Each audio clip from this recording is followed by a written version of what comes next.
మొన్నే చెప్పా, ధోని కోసం చెన్నై సూపర్ కింగ్స్ చూశాను. ఇది ఒక మత్తు లాంటిది. నిన్న ఏం జరుగుతుందో చూద్దామని చెప్పి మధ్యలో చూస్తే ఈ పంజాబ్ వాళ్ళు అతి తక్కువ స్కోర్కి అవుట్ అయిపోయారు.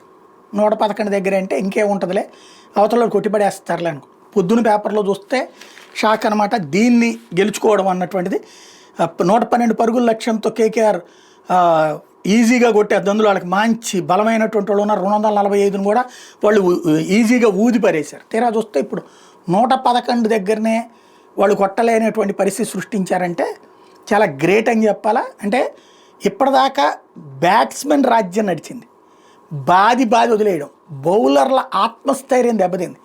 బౌలర్ అనేటటువంటి వాళ్ళు, షమీ లాంటి వాళ్ళు కూడా, బూమ్రా లాంటి వాళ్ళు కూడా మానసికంగా నలిగిపోతున్నారనమాట. నిన్న మొట్టమొదటిసారి బౌలర్ల ఆధిపత్యం ప్రదర్శించినట్టు. కాకపోతే జనాలకు వినోదం ఉండదు. కొడతా ఉంటే వినోదం ఉంటుంది, కానీ వికెట్లు పడతా ఉంటే ఆ టెన్షన్ ఉంటే వినోదం తక్కువగా ఉంటుంది.